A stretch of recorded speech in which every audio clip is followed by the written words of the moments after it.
Hello there, folks. First up, I would like to apologize because I am kind of broke and I do not have a computer or high quality camera to help film my videos.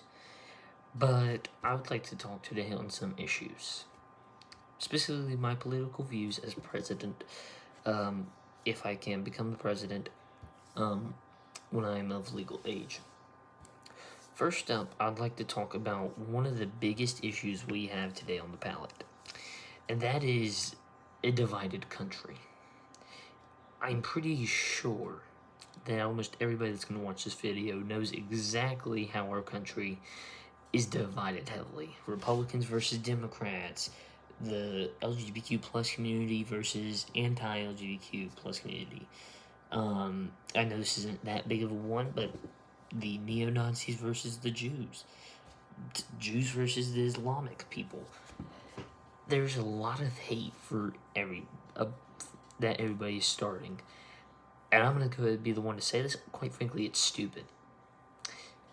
As your leader, I want us to put aside our hate. Put aside our differences.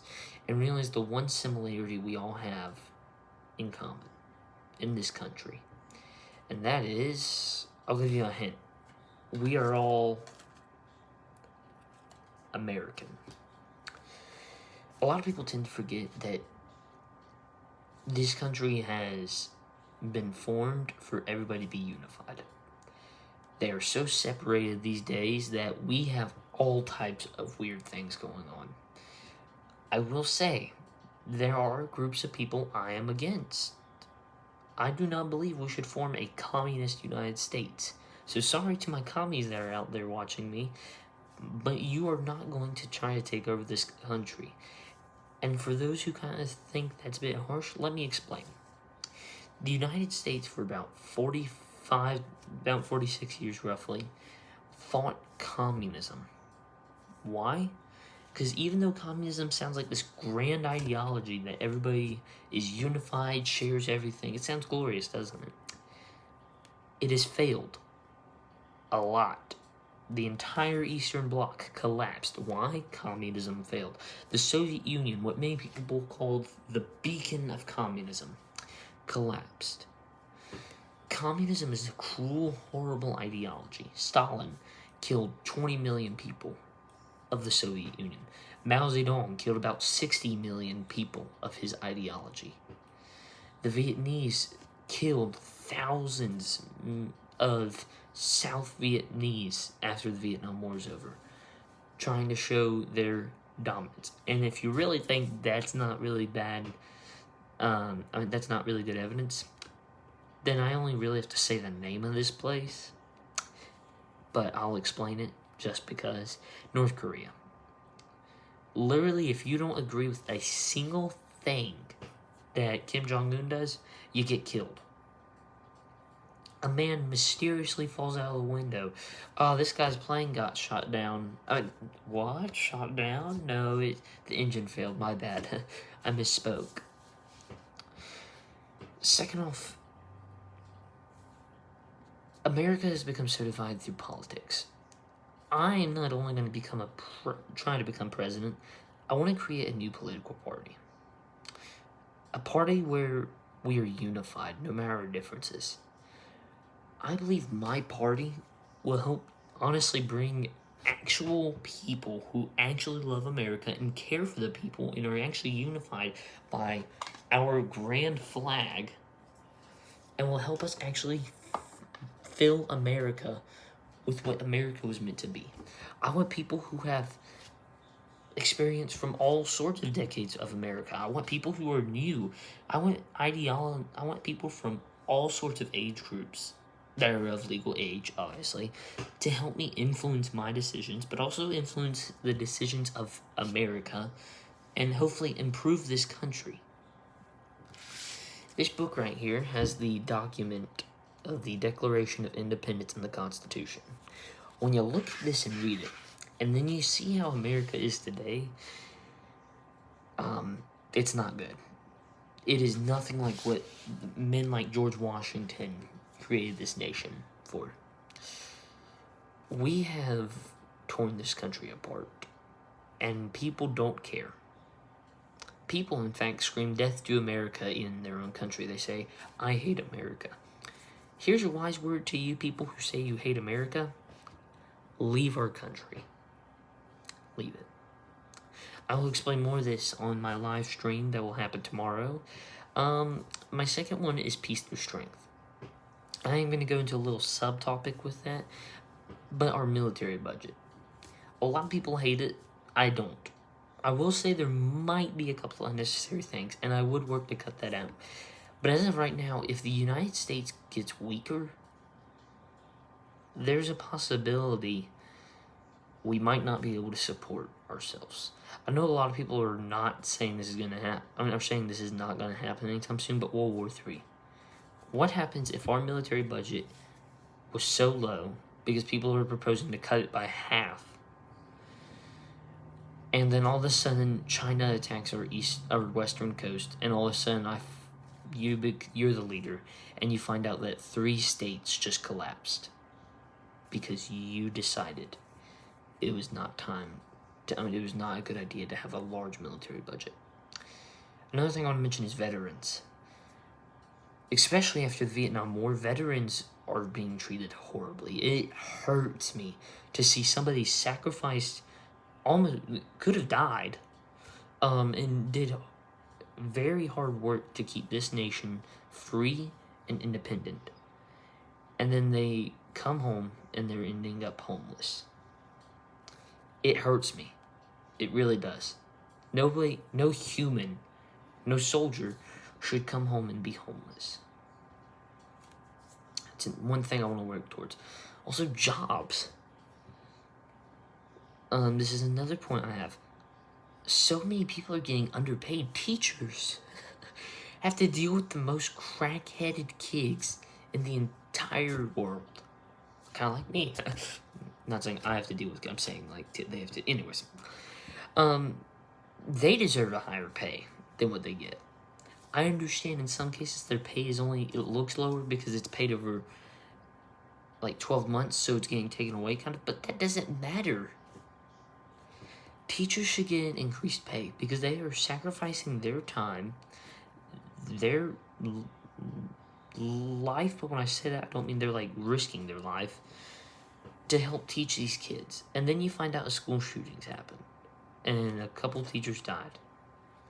That really hurts my heart as well, that the fact that we're paying these teachers to possibly, now I think about it, risk their lives to help educate these students, protect these students, and love these students. And then a lot of these students just treat them like absolutely crap. Another point I wanted to make is cleaner sources of energy. My opponent, he hasn't really confirmed that I'm his opponent. I'm confirming that I do not like some of his views, but I will agree with him. We are heavily polluted. Right now, America is highly, highly, highly polluted. Not the worst. It's not the worst, thankfully, but it isn't the best. I mean, have you ever been in a gas station bathroom? That's another thing. We need more health standards to help improve this. But the United States is very polluted, and I want to work together as a nation to help find cleaner sources that aren't cleaner sources that look cleaner when they're actually made, but have to do horrible stuff to make it, such as batteries for cars.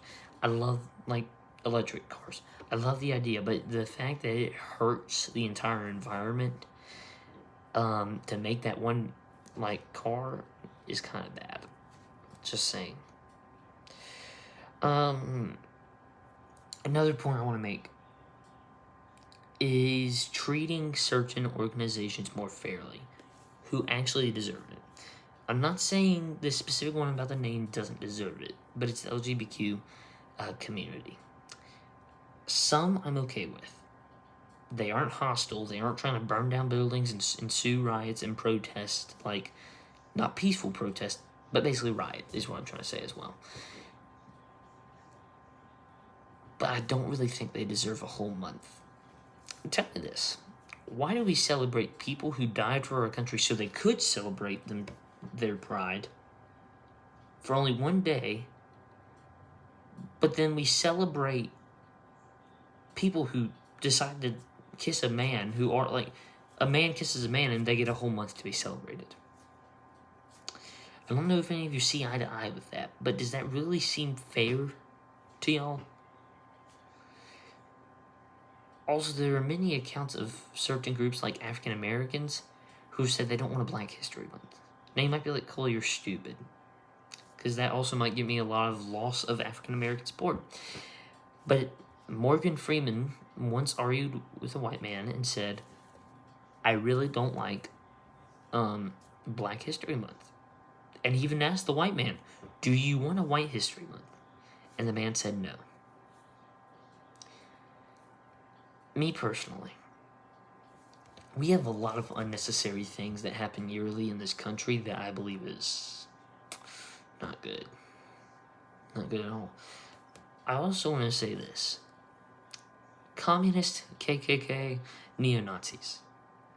You three are some of my biggest enemies. Racism, anti-Semitism, and I don't even know what y'all really support as a communist besides like killing millions of your people, but I mean, have at it. Y'all are a cancer to America. I hope you know that. We fought all three of those ideologies. The Civil War, World War II, the Cold War, Vietnam, Korea. And now you're trying to take over this country. With me as a leader, you won't get far. And I can assure that. I will say, though, there are certain groups of people I will accept. I'm going to explain this a little bit more because what I'm about to talk about is going to take a long while. And it might even get most of the country to not want me to be president. So, finally, one of my biggest points is international cooperation. Now, I'm obviously not talking about international cooperation with North Korea, like the United States and North Korea become chums, because even though that would be in some cases kind of good, I don't really see ourselves becoming friends with North Korea. I mean with our allies, with neutral countries that don't necessarily pick sides, but so we can kind of get them an assurance we aren't going to attack them, we don't want to hurt them, and stuff like that. And even our enemies, I want to assure them, we are not going to attack you. We are not going to hurt you. We might not like you, but we are not going to try to hurt you anymore.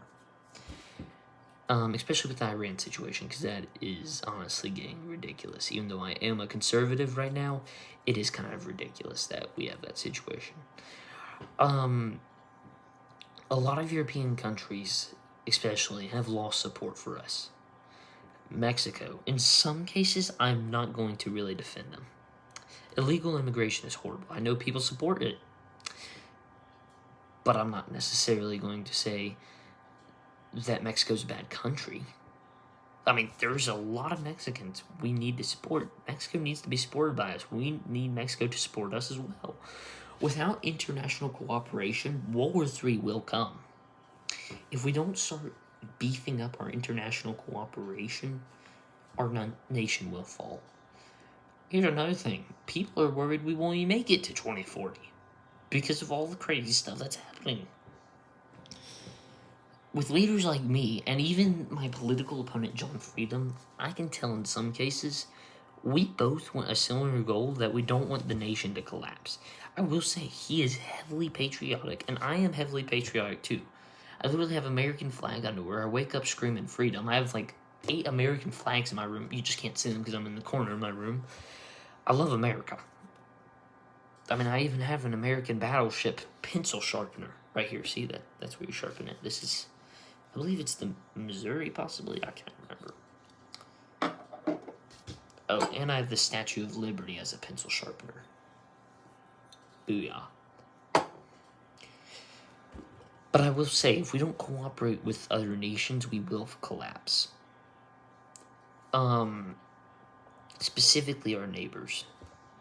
I know we have a lot of treaties with these neighbors that we have that kind of make peace, but in reality, have you really seen our relations with Canada or Mexico improving lately? Yeah. Another thing, and this is going to be my last thing I say. I know the likelihood of this actually going viral and me actually getting popularity is very, very small. But if you want somebody who really looks out for America and who's trying to look out for the world as well, trying to make sure that we don't end the world, then I am telling you, I'm that guy. I want to help you, help me, and help the world to become a better place for all people. That is my main goal. I thank you for watching this video. Subscribe, please. Like and subscribe, actually. Turn notifications on for me. I don't have any sponsors, so I would think any. I guess my mom and dad for getting me this phone. But God bless America, and thank you for watching this video. Bye now.